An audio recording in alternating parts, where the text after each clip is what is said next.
Well, good morning, guys. Hey, heavy machinery and comfortable man. Yeah. Okay. Now, heavy machinery. Now, you're from the Austria. Now, let me get your name straight. Again, I got to remember your name. Type in your name, heavy machinery, so I remember. I, I know. So I got heavy wrench, and that's Phil. And hey, Josh, how are you? Yeah, I'm jumping in here a little bit early this morning. Heavy machinery, do you have Patrick? That's it, Patrick. Patrick, do you have a good stream and everything, and a camera and everything? I'd like to get you on. A lot of people have heard you out here.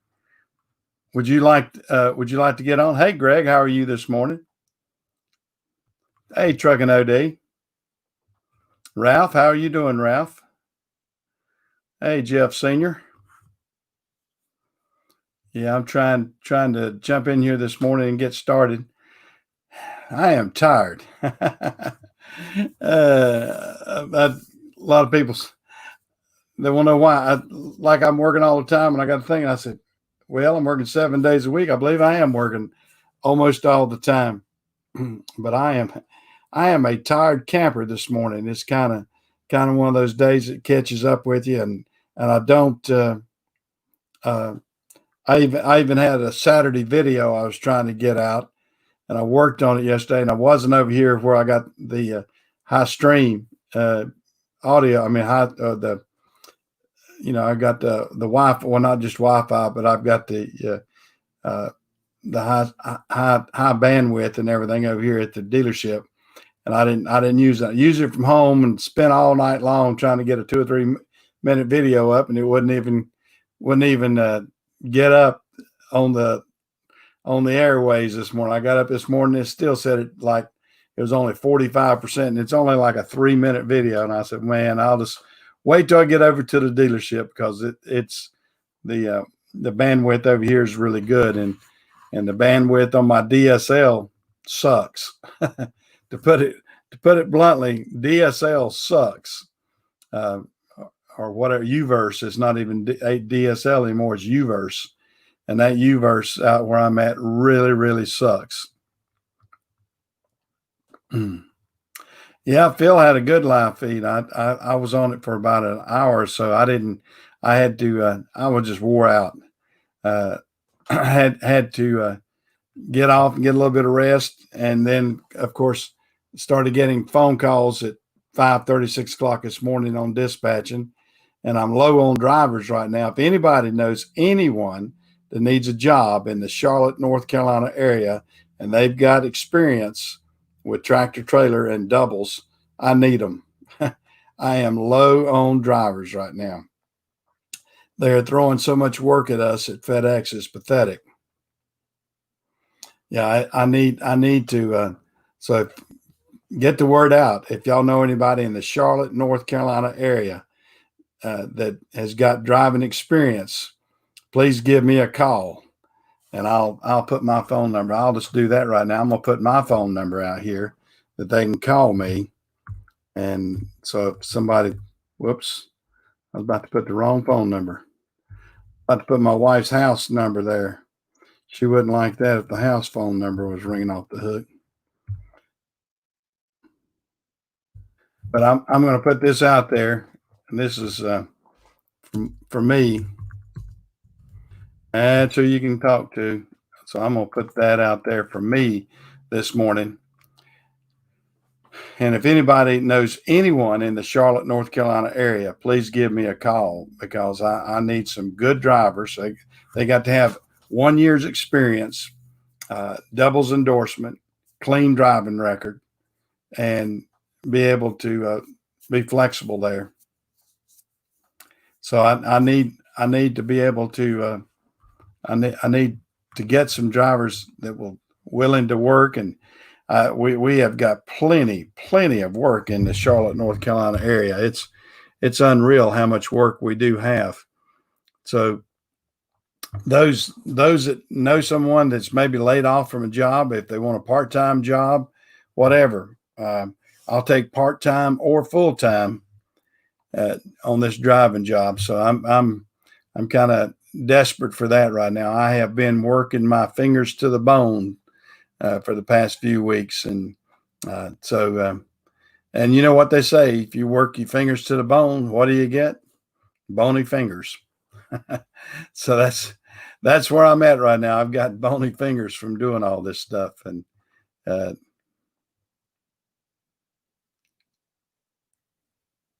if you work, you would need a partner. Okay, yeah. Well, Joshua, you're probably not old enough either, and you'd have to have you'd have to go to truck driving school probably, because you're just what, 18, Joshua. Yeah, you would need a partner for sure. You would need truck driving training school too. But yeah, you have to be 21. Uh, you have to be 21 with a year's experience. In other words, I mean, if you wanted to go out and get some experience for somebody that would take somebody less than 20, then you'd be fine. Yeah, I wish you could too, Joey. I wish you could too. And you get a little work vacation down here in the Carolinas. It's beautiful down here.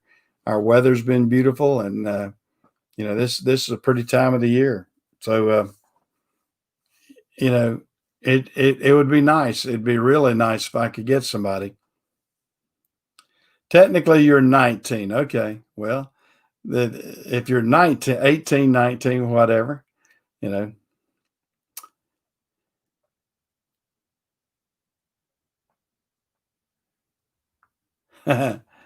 No, you need a driver's license too. You need the class A license with that. Hey, Everyday Fleet Tech, how are you this morning?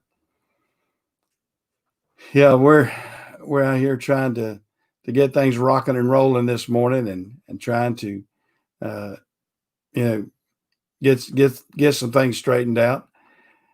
Fleet Tech, did they burn everything down in Atlanta last night? I saw on TV they had 75 and 85 closed. I know that's down there close to the airport. If it was 75 85 junction, unless it was the 75 85 downtown area. I mean, there's two different areas that see 75 and 85 merge in there, or is it just one? But I noticed they were out there on the interstate, and they finally got them straightened out. Yeah, we've got to get things straightened out in this mixed up world right now, and I've situations like that. I don't want to have a situation where a driver's stuck out in traffic, and they got all this crazy stuff going on. I know they burned and the TV cameras around there, and they should be able to find out who did the burning, and just prosecute them, because that's not right. I mean, these guys just, it's one thing to protest, it's another thing to be destructive. So it's crazy. Yeah. I'm not getting sick. I'm healthy, but I am tired.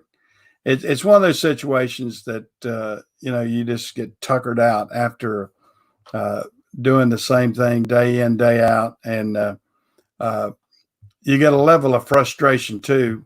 I guess that's probably uh, I ought to be happy because I am very, very busy, and there's a lot of people that are not, but we're extremely busy. That's exactly right. That's exactly right, Patrick. Um, it is they are idiots, in my opinion. I mean, to be able to, when you're destructive like that, and the bad thing about it, and some of these peoples don't realize, they're tearing down uh, facilities that are in the black communities, and it's the black young black people that are protesting, along with some white people too. It's not all black, but and then some of it's out of towners like the Antifa people that are antagonizing people. It's really crazy, and it shouldn't be that way. But what do you do? I mean, these uh, the protesters are going to protest, and I don't know. I don't know how we're going to get a hold of this because you got so many bleeding hearts that are sympathetic for the protesters, and then they're tearing up things, and then the bleeding hearts say, well, why isn't the president doing something? Well, as soon as he tries to do anything, then they want to ostracize him for doing something, and it's really a crazy mess.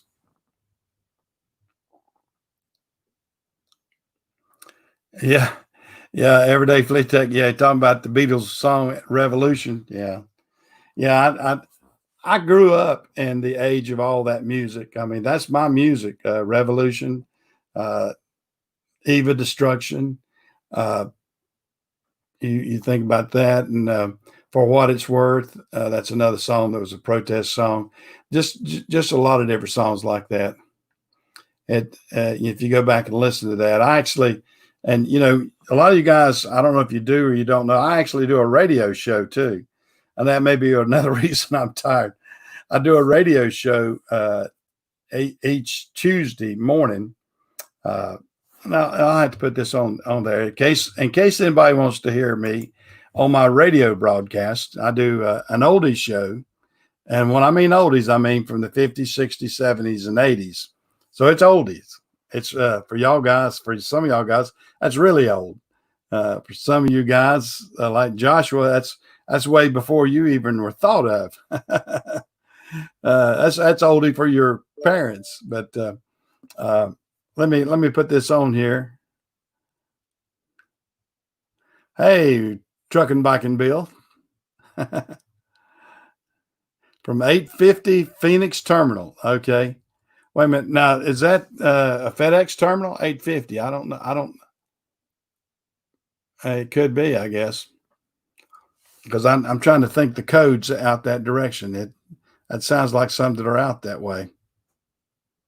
I usually know all the codes like 282, 303, 414, and 299. You know where these locations are by what they use as zip codes or for different areas. Some of them they don't. Like 299 is actually a Savannah, Georgia, but 299 zip code is actually in South Carolina.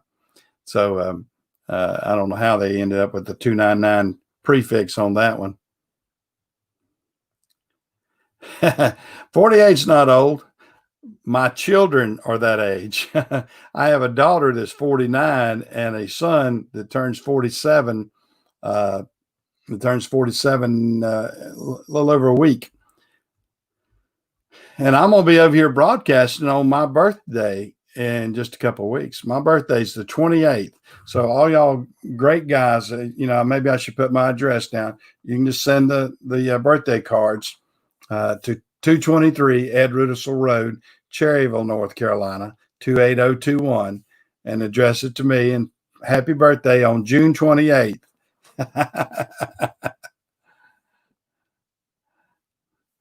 Yeah, well, now that's good music there, Patrick. That's good music there. Yeah, yeah. I'm gonna put.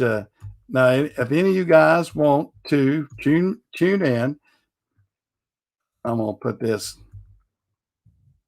It's not caps. I'm gonna put.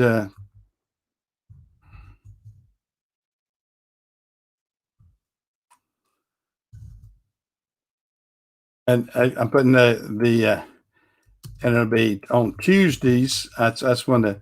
Don't ask me why Tuesday. He just the guy that owned the station needed a show for Tuesday morning, so that's why I got Tuesday. Tuesday, 10 to 12 a.m. First, now for Patrick, that would see what time of the day is it right now, Patrick? Or you're what 6 hours ahead of us? So it's about 3 o'clock in the afternoon for you, isn't it, Patrick? Or is it 2 o'clock? I can't. Are y'all? You're 5 or 6, aren't you? 5 or 6 year, 5 or 6 hours, not years. Yeah. Well, see, I'm older than your dad. I'll be 69 I'll be 69. I know I look great for 69, guys. So y'all can go and tell me.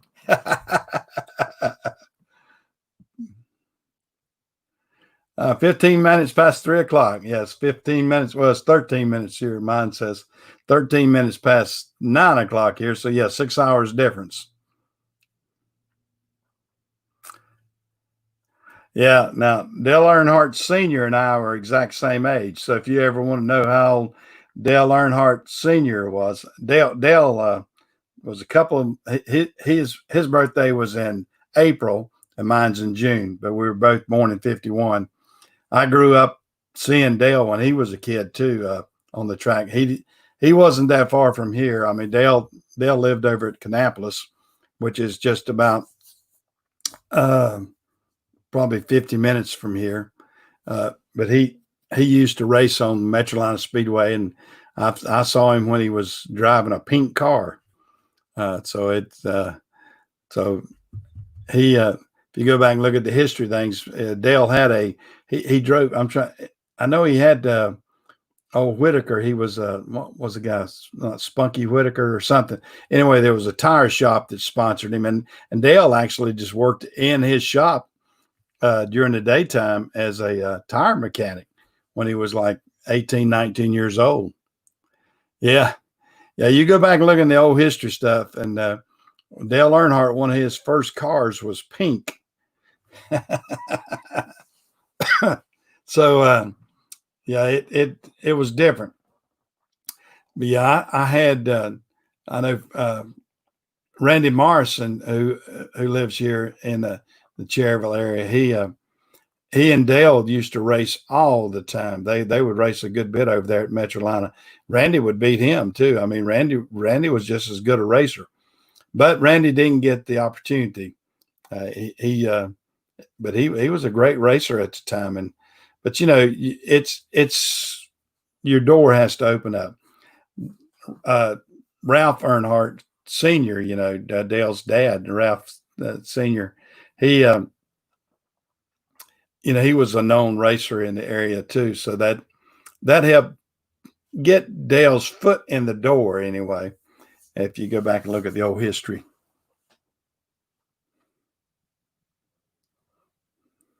Yeah. Well, that's what you got to do. Yeah, I think Dale would be really ticked off what's going on today. It's they're trying to be too PC or politically correct, as you might say. And that's what's happening to the entire world right now. I mean, we've got people that are afraid to say anything.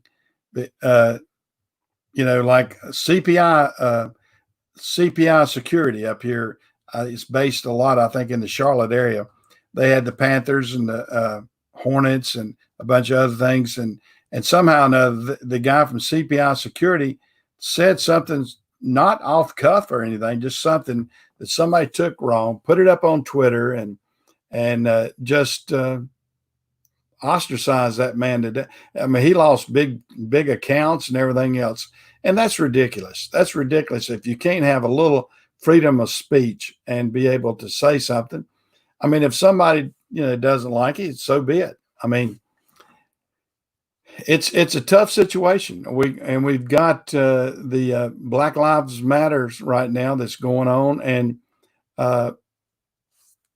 if that money that they were getting would go to the black families and everything, it would be fine. But go back and do your research on that.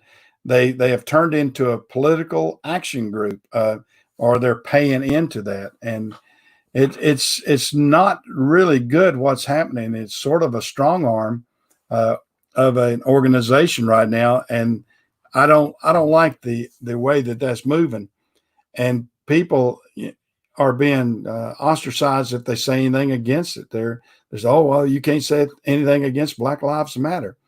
Well, it's a movement that people are being strong armed with right now, and that's not good. And I don't like that. It's not the fact that black lives don't matter, white lives matter, everybody matters, and and then when people say everybody matters, people don't like that. They say, "Oh no, you got to say Black Lives Matter," and I can't go along with that. I mean, everybody matters, in my opinion. You can't be distinctive and say only Black lives matter, and that's just not the way I'm raised on that. I mean, we have got cops that are being killed out there, and along with people, young people that are gotten killed. This last one in Atlanta was somebody that tried to get away from the cops and then turned a gun on the cops, or I think it was a stun gun. I think they said he got the stun gun away, but they have to shoot at that point. It's going to be different. It's going to be different. Whoops, I hadn't let that. I didn't. There's my broadcast thing right there. KTCBroadcasting.com, Tuesdays 10 to 12 a.m. if you guys want to hear a oldie show. And yeah, I know it. It's you can't at this point in life to try to ruin somebody's life by them having an opinion is very wrong. I mean, I've got an opinion. If my opinion is not suitable, people will tell me. But you don't have to try to ruin my life if my opinion is not what you like. I'll learn that it's not acceptable. But at this point, we've got. I mean, you can't say the least little thing without it, setting off people and say, "Oh, you can't do this. We're going to fire you for saying that." Well, that's crazy. Why are you going to fire somebody if they've got an opinion? You could take them to HR or whatever and say, "Well, here, you need to tone down your opinion. You need to, do this." But hey, Blake,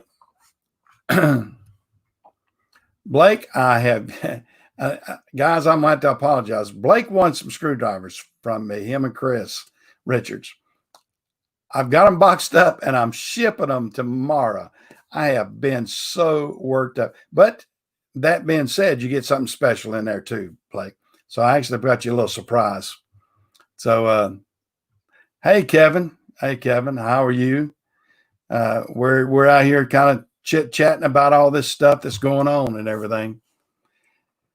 I just it's really getting dangerous out there for the truckers. I was telling one of my drivers last night, I've got Atlanta runs and everything, and it's dangerous. I mean, I don't want any of my drivers to be driving on I-85 or 75 and come up on a crowd and they try to hijack your truck and everything. The peaceful protesters I'm okay with. These rioters, it's just they're tearing up the world, and I can't take that. That's they're tearing up. They're being so destructive with, and like I was saying a while ago, they're ruining the very communities that need the help.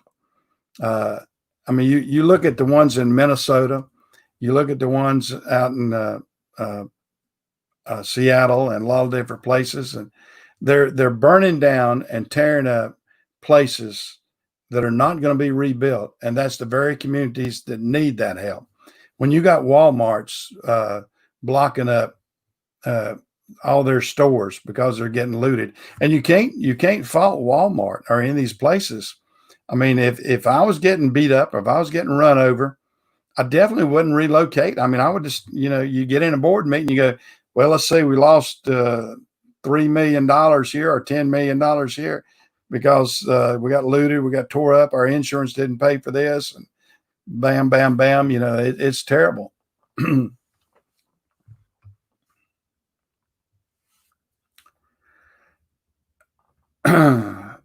Well, I mean, First Amendment is a great right, and I'm glad everybody's got the First Amendment right.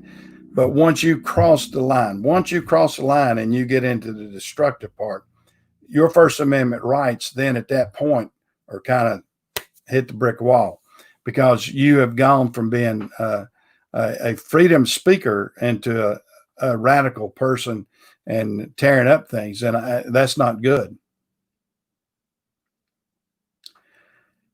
Yeah, I know, and that's the thing about it. Kevin hit it right on the head. There's people out there paid to do this rioting, and a lot of people have heard, the name of George Soros, and he is one that's trying to do this. And the problem is, you get all these young black and white young people that, they've got energy. I remember how I was when I was 18 and 19 years old. And some of them, testosterone kicks in hard and heavy, and they could knock down a brick wall. And that's what's happening. You're stirring up those people that really, they don't, a lot of them don't have anything other than going to college maybe, or not going to college, part-time job, different things like that.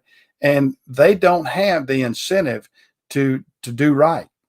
They're like a bucking bronco out there in the Wild West. I mean, it's going wild. It hasn't been brought back in. It hasn't been matured enough, and that's what we've got. And it's really, really tough because so many of them are using that energy, and they're just using it to do things that are destructive. They're doing things that should not be done. I mean, if it was being progressive, if it was doing something good, it's different. I mean, there is not one person, I bet you, online here or anywhere that's seen that video of the cop kneeling on George Floyd, I believe. Nobody. I mean, I have yet to hear the very first person that said that guy needs to be held for murder, because he did. He killed the guy. It's painful to even watch that, knowing that you're choking that guy to death. But that's not every cop. And that's the problem. And then you've got all these people that are protesting. That's not every protester. But then you got the looters that go along with it. So what we've got to do is just clean up what we're doing right now. And I don't know how we do it. I've heard people say everything from turn the fire hoses on them to bring in the National Guard, everything. And if it gets chaotic, any more chaotic than it is, and right now it is too political. It's a political hotbed. You've got people on the extreme left that don't want to listen to Trump, even though he's a president. They want to do anything negative against Trump. And they're letting their towns be destroyed because they hate Trump even worse. And that is so pathetic. And they need to come together and say, we need to work as a group, regardless if you like him or not. He's the president. He has the authority to bring in the troops. He has the authority to bring in different personnel to help alleviate the problem. But these governors and mayors have got to ask for it. They've got to, so many of them are rebelling against it.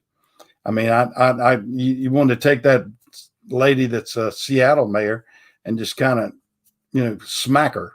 And I do. I don't know about y'all. But I mean, she's saying, oh, it's a summer of peace and love. And I'm thinking, lady, that's not peace and love. That's anarchy. And it's so crazy because you've got these people that are taking over like a 9-block area in Seattle, and they've got it zoned off, and they're not letting people in and out. And I'm going, now, wait a minute. So y'all are the people that were against borders. So what do? The first thing you do, you create your own border, and you create an ID situation where they were checking IDs, who they were coming in and out, and this sort of situation. I go, isn't that sort of redundant? Isn't that sort of sarcastic that you're doing that, what you were ostracizing the president for wanting to do in some nature? It's a really mixed up mess. It's going to take years for a lot of this to be rebuilt. And their people are talking about defunding police forces. Now, we can't be without police forces. Now we can restructure police forces. We can do some things. And like I saw something the other day, somebody says, oh, we're doing this, we're going to have more social workers. Well, I hate to tell you, I mean, I've got friends that have been on police forces and everything. There is no way that you want to send a social worker out to a domestic dispute between husband and wives and boyfriends and girlfriends and very volatile situations. There is no way in the world. I mean, they would kick their butt social worker in those situations, they wouldn't be handled. But yeah, well, it's almost getting into Mad Max over here. I tell you, Patrick, it's getting tough. It's really really tough right now, and we've got to get control of it. It's uh, Kevin, you hit it, the nail on the head there. The far left is using the black community to push their agenda, and you've got the black community, the young, and unfortunately, it's the young because they just like the young white community. They have been indoctrinated by these far left teachers and everything that are trying to push us almost a socialist agenda to us, and it's really bizarre. And but you mix that and everything else that's going on, it's terrible. The hardworking man, whether they be black or white, they don't want their towns torn apart. They don't want all this, protesting. Like I'll say, a peaceful protest, that's fine. But the problem is 99% of them have turned from peaceful protests to it's like they flip a switch. It's all hold hands and peaceful in the daytime. When the nighttime hits there, man, it's put on your mask, put on your protective gear, and we're going to go tear up the town. And that has happened all across the United States. Some have been controlled a little bit better than others, and we've got to be able to contain that. Uh, there's going to be there's going to be people killed. There's going to be people hurt. It we've got to keep that to a minimum. But that's we got very volatile situations all over the United States. I mean, we got like in Chicago.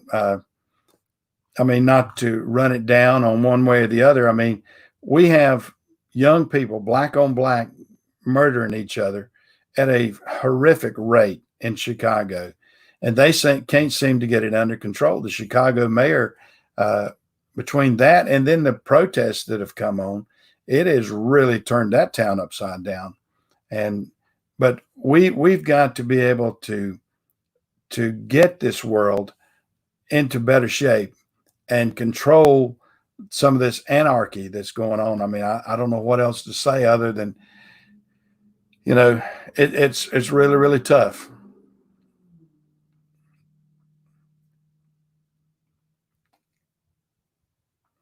Yeah. Now, some of this no knock stuff that's a dangerous situation there. I'm not a big proponent of this no knock stuff because, there's been just as many people that have been injured.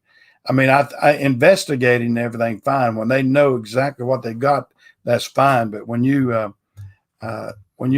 coming into somebody's house at 3 o'clock in the morning, and you're no knocking. I mean, anybody in his right mind, if he's got a shotgun or something, man, he's going to grab that shotgun and start shooting whatever's coming through the front door. So I'm not in favor of that no knock. I mean, they need to be able to declare themselves, and a person needs to be able to either holler from the outside of his house, "No, I ain't coming," or they can have everything surrounded all they want to, and then go into a house. But this no knock coming in and guns blazing, I don't like that at all. That's too much wild west for me. Uh, I've seen nothing really. I can't see where the good outweighs the bad there at all.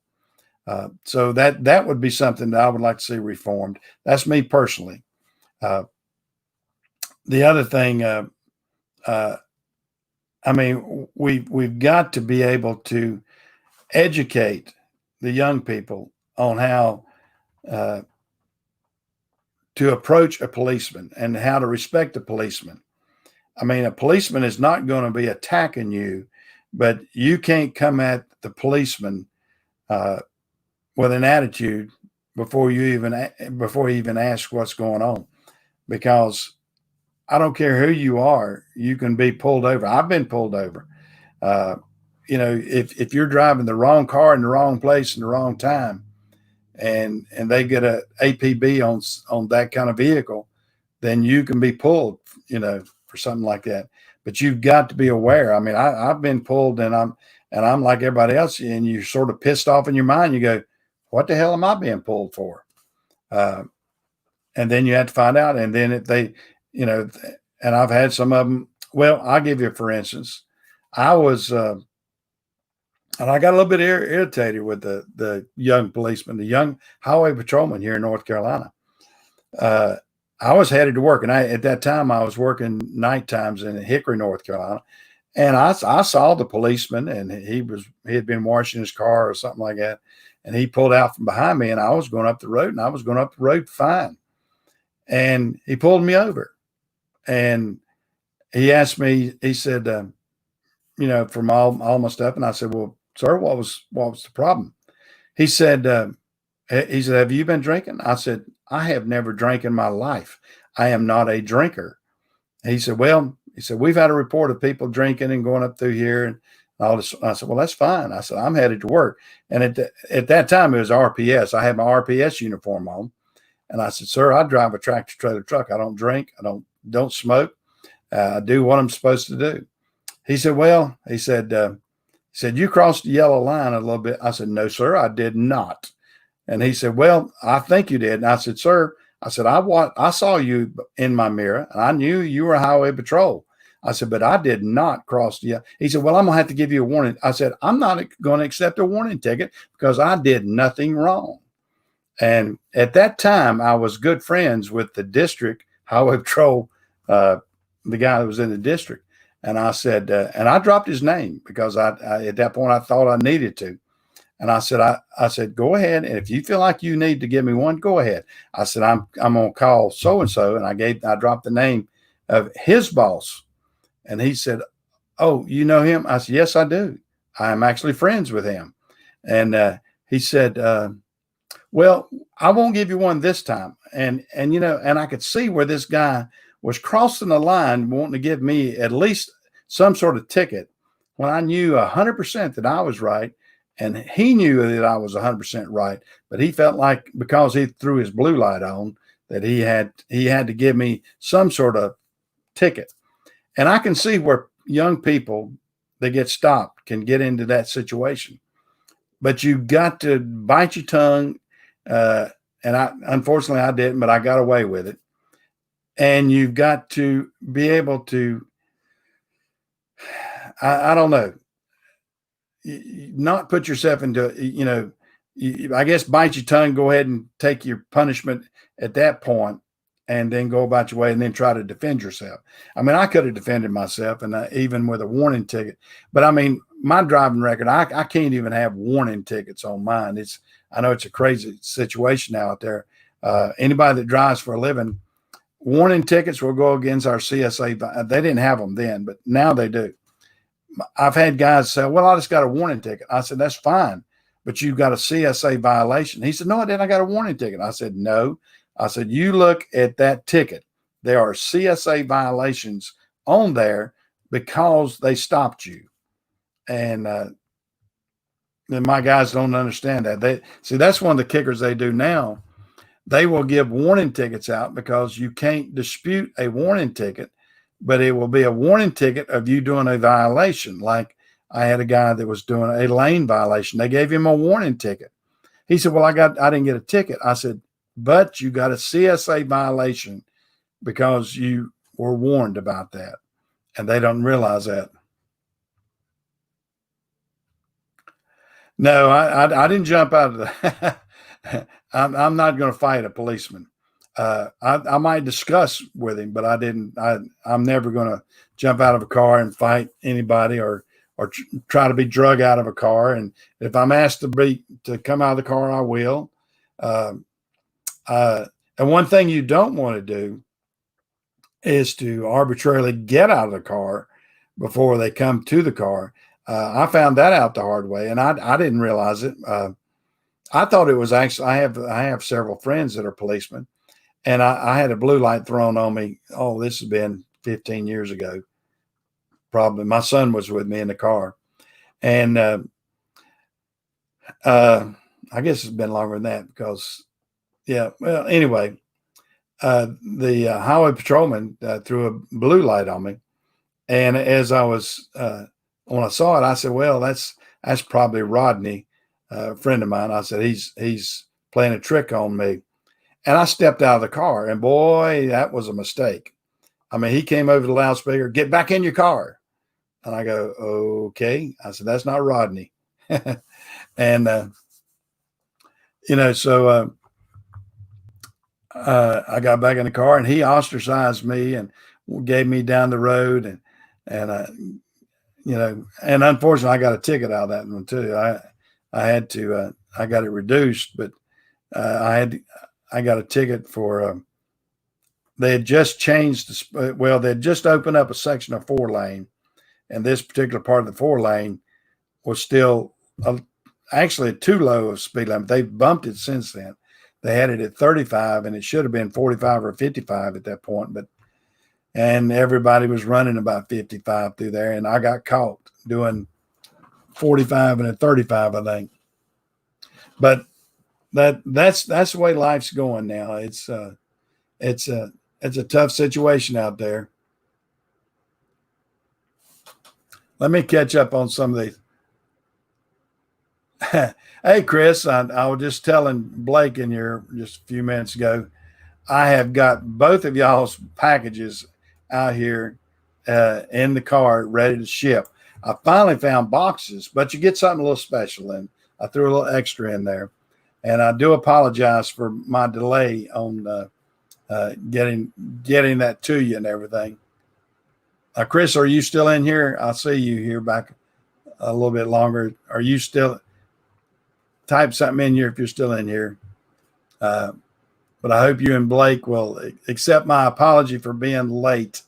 They won my giveaway 2 weeks ago, and I'm trying to, but I have been swamped, guys, and I hope everybody understands. But I finally, the screwdrivers they won were sort of an odd size in the case. I could have taken them out of the case and boxed them up differently, but I wanted them to have the blow-mo, the plastic and everything, in case they wanted to use that in a toolbox. So I wasn't about to do that. But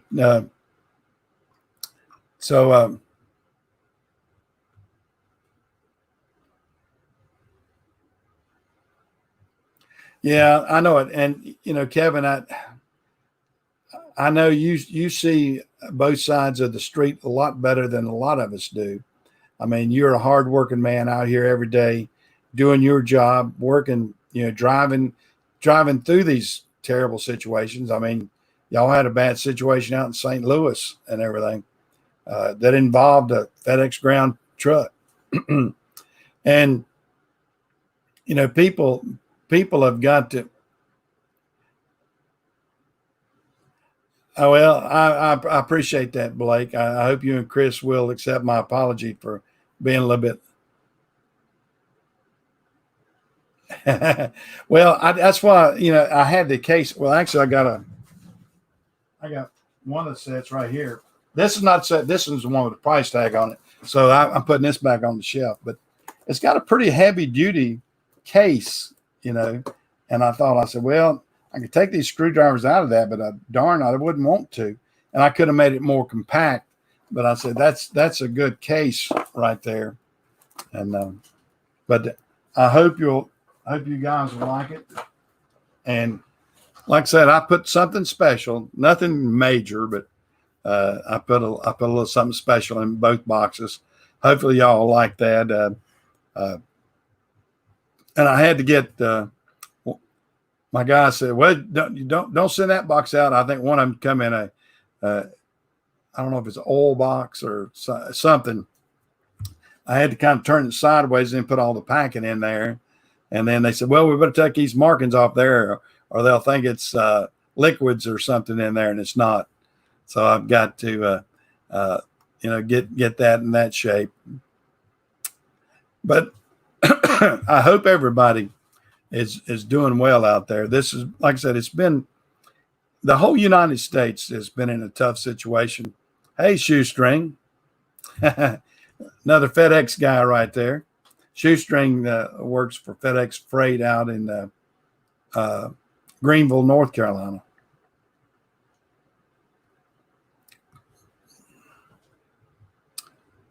Yes, I did. Yes, I did. He had the Black Lives Matter uh, paint thing, and I was talking about that. And Kevin, I don't know what the one thing, and you explain to me if you can. The Black Lives Matter is the organization is a corporation that at this point is almost turned into a political action group. And to me, and you do your research like I've done, it's sort of disconcerting that this money is not getting back to the Black communities, which I thought it would. Instead, they're sending it millions of dollars to political action groups, and it's going more to the left, of course, than anything else. And which, to me, it seems like that's strong arming people for the wrong thing.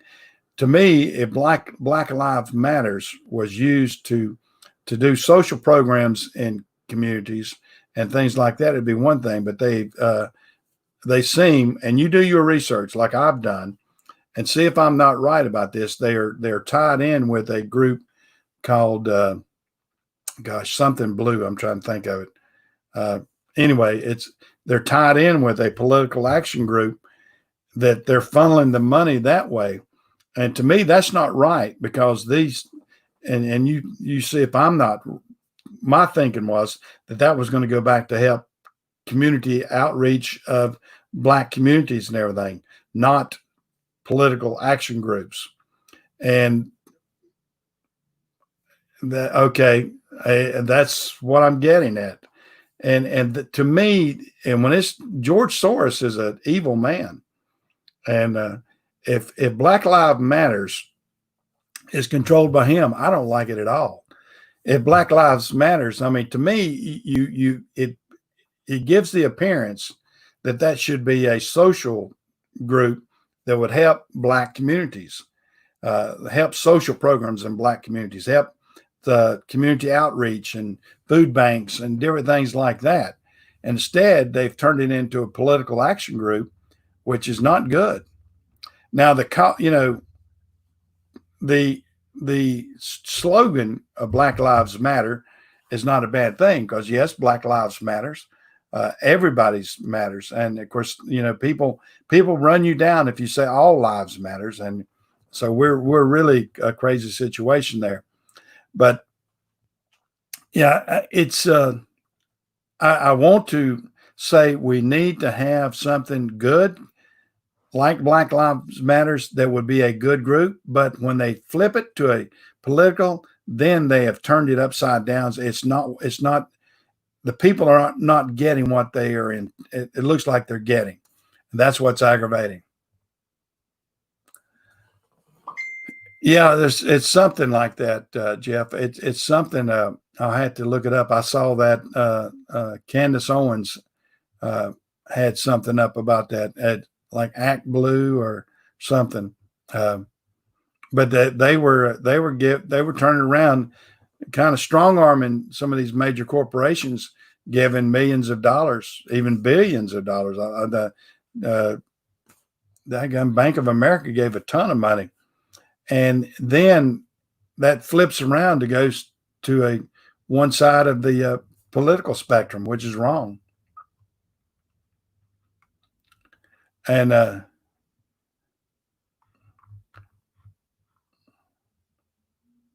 well, and that's what I'm getting at. And whether you're left or right, most people, most common people, are sort of the middle of the road. Most people are not extreme right or extreme left; they're middle of the road, and that's what most of the United States has been most of my lifetime.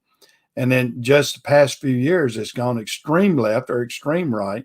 There's still some conservative that are not extreme, but there are definitely very few liberals that are not extreme left right now. That party has been taken over that way. I mean, whether you like it or not, I'm not. It's just very disturbing to see things like that happen.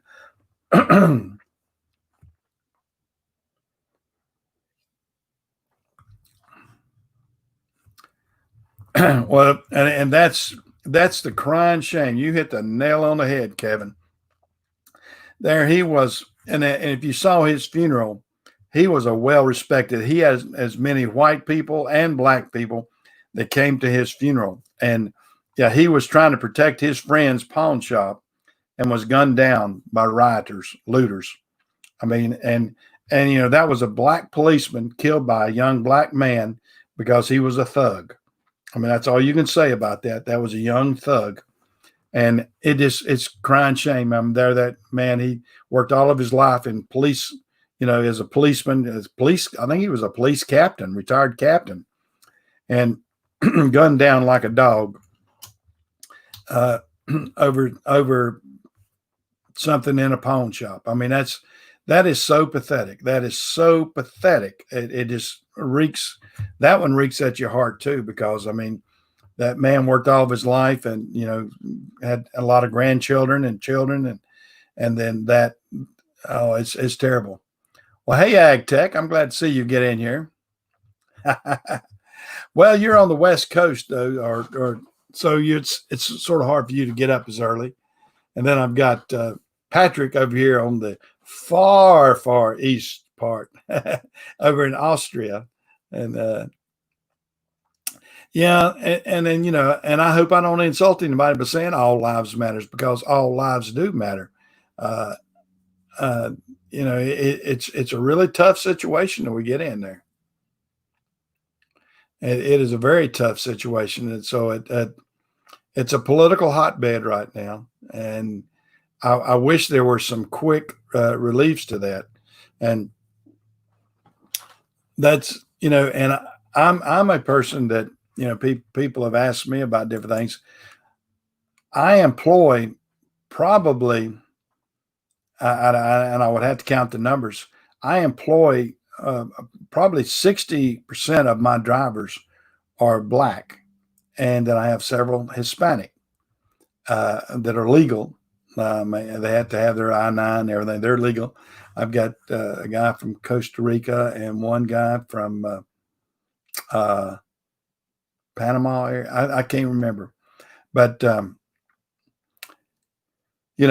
have a multicultural workforce, and I have to be very. Like I was telling one of my drivers the other day, I don't ever look at my drivers as a color. I mean, if you had to say, well, how many black drivers you got? And I go, I don't know. I had to count. And I'd probably have to look on the employment record, because when I think of my drivers, I don't think as this black man, this white man, this Spanish man, this, whatever the situation. I don't do that.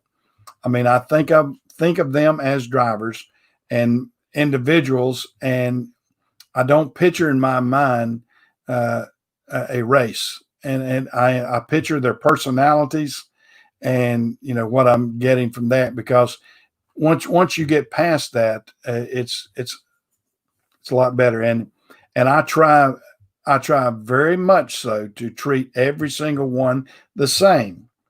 Now, I may be hard on somebody, or hard as an employee when I have to get pertinent things out there. I may be tough, but I'm not unfair. I won't do something to a white driver that I won't do to a black driver, or vice versa. And that's, of course, I don't ever I don't like to get in hard situations anyway, but I have to be firm as far as, like, work conditions or work ethics. I want them to work, and I got drivers that work hard. I mean, I got drivers that work 6 days, sometimes 7 days a week. And so I've got hustlers, and that's what I want. I want somebody to hustle. I don't want laziness. Is the one thing, and it comes in all colors. It comes in all sizes and shapes. I don't like lazy people. when I've got something hard to work at. And I fired as I have fired as many white employees as I have black employees, and I just don't want a lazy employee. And if a person is sitting on their butt, and I've had them do that. I've had people that would just be sitting on their butt until I walk up, and then they're jumping up like, "Oh well, I was just taking a break." And me knowing that sometimes they don't realize I got cameras on them. They don't see that. I don't try to snoop on my shop much, but I have had some cameras positioned when it was questionable at times, and just to do that. But sometimes you have to. Sometimes you've got to be able to for security purposes. And then at the time when you find security, you find laziness. Sometimes you can be trying to protect yourself from security, and you'll find out that, well, this guy here, he would sit on his butt 12 hours a day if they'd let you. And then some of them will do that. So it's tough. Yeah, I'm the same way, Patrick. I respect everybody, and I respect people for how they work. I guess that's if I had to level off how people, how I categorize people, you might say, it's on how hard they work. And it has got nothing to do, because I can tell you, I have blacks that are way up here at the top. I have Hispanics that are way up here at the top. I have whites that are up there too, but then after that, it mingles in down through there at different levels. I mean, you'll have people that won't hit a lick of the snake, and it ain't got nothing to do with their color. It's got to do with their work ethic or the way they were brought up, or how their things, how they were taught and everything. And that's life. I mean, I'm not trying to be too political on that, but I know we're at such tough times that I guess that's why I am kind of spouting off with this, because we're in a time that I've never seen it like. It's unprecedented, and what we're going through. I remember the riots in the '60s. I remember some of the other riots all through the years, but this one now is I've never seen it whereas the part of the political parties and the people and the mayors and the governors have turned against the ruling government of the president the way they have. That in itself is disgusting. I mean, like when 9/11 hit, the whole country felt unified, in my opinion. And I don't want a 9/11, but I'm just saying everybody was unified behind the president and, trying to help. Let's see what we can do to get things better. And that's what we really need that now. We need that unification. We need that feeling like, hey, let's bring this together. But we got all these factions that want to go off on their own way.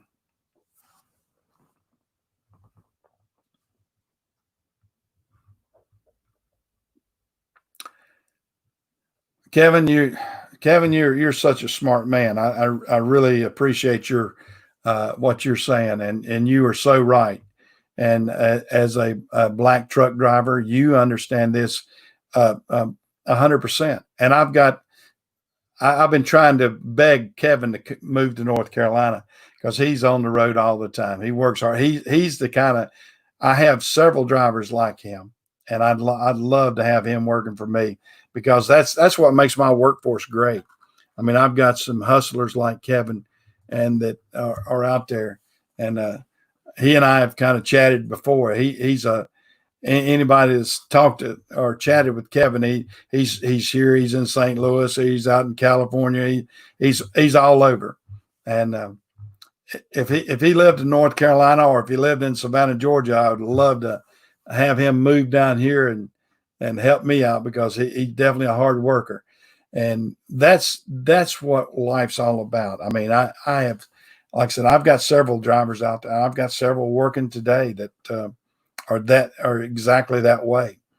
And then you have some that every single day they can get off, they want off, and then they'll turn around and say, "Well, I'm just not making any money." And I go, it's a correlation. You work, you get good money. You don't work, you don't get much money. Simple math, simple math. But that's the way some people look at it. But we're let's hope and pray that we can straighten this world out, and hope and pray that uh, we can get. Uh, we're in such a tipping point and we got people that are walking on eggshells, not trying not to say the wrong thing, and we have been warned. We have been warned uh, through FedEx, because I'll give you an example. There was a young girl not too far from here, up in the Hickory area, just 20 miles from here. She was coming out of our Hickory terminal, and she got on Facebook or one of them, and she said, "Let me go run over some protesters today." Well, she didn't have to run very far, because they called her back in and says, "Come back, park your truck, you're going home." And they sent her packing real soon.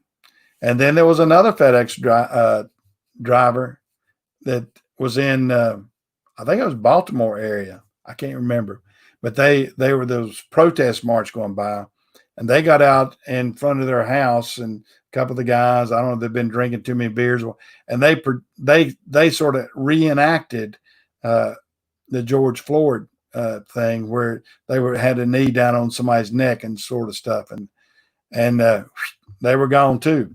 So there are repercussions if you do something stupid like that. Now, so even as I talk out here, I try to be, I try to, yeah. Well, I'm catching up on the chat there. I've been running my mouth so much. I'm trying to read there a little bit, but guys, I'm an old guy. I've seen a lot of stuff. Like I said, some people read it in history, and this is one thing that just bothers me about history trying to be torn down too. I don't like that. I just people are tearing down things they don't even know what they're tearing down, because they're assuming that if there's a monument that needs to be torn down, and it's terrible.